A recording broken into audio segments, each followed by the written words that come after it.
Hello students, my name is Marcy Wilson and I am with Career Services. Today we're going to talk about networking. If you want a job when you complete your diploma or degree, you need to know people in the industry in which you want to work. Networking is about building lasting and mutually beneficial professional relationships that will help you get connected, discover opportunities, and get ahead. How many of you have secured employment because you knew someone at the company or someone you knew someone at the company? Over 60% of people have secured employment through networking. 80% of all jobs are unadvertised.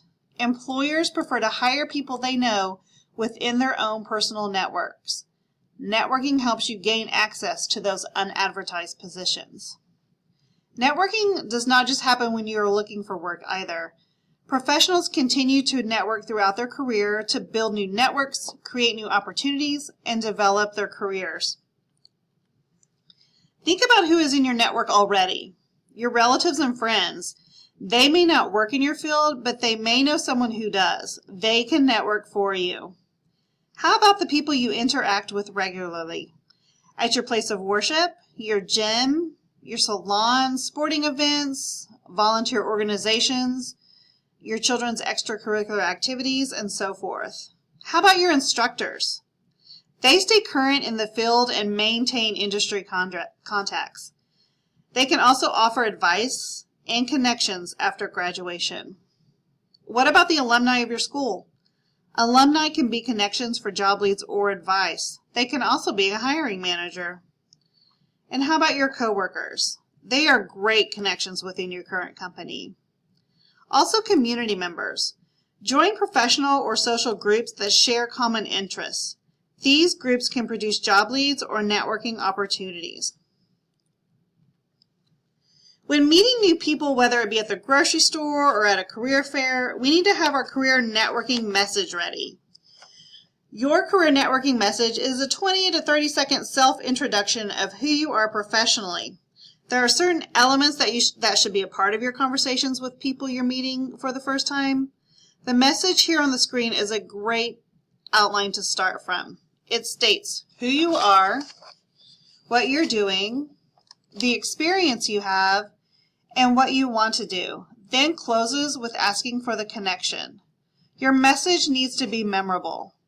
Remember to ask open-ended questions to keep the conversation flowing more naturally. Play the student card. People love students and want to help you be successful. There is less pressure because you're asking for advice and not job leads. Grow those relationships while there is a little pressure. These relationships can lead to more success when you transition into the working world in your new industry. Make sure to network on social media. Employees advertise their company, network with potential candidates, and check profiles of potential hires on social media. Review your profiles and update them. Use a conservative photo. The written portion should be brief and simple. Focus on professional and career-related background. Be careful what you say and how you say it. Update your LinkedIn profile. Track and follow up with the network you are building. Try spending half the time you usually spend on Facebook on LinkedIn instead. Make new connections with people who work at companies that you would like to work for in the future. Schedule an informational interview or ask them to coffee so you can learn more about the industry and the company. Make sure to also update your Facebook. Be sure to represent yourself as a professional. Remember, employees are looking you up on Facebook before they're interviewing you.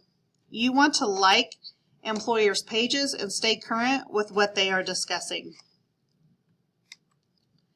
Get out of your comfort zone a little bit. Visit career fairs to network. Check out conferences in your field. And again, join professional organizations in your city. Ask for informational interviews and volunteer. Volunteering gives you experience and it looks great on your resume. Volunteering connects you to others. By committing to a shared activity, you will strengthen existing relationships and it will allow you to make new friends. Volunteering increases your social and relationship skills. You have the opportunity to practice and develop social skills in a low-pressure environment. Volunteering also increases self-confidence. You are doing good for others and the community. Volunteering will help you advance in your career. It gives you the opportunity to practice important necessary skills such as teamwork, communication, problem solving, and so forth.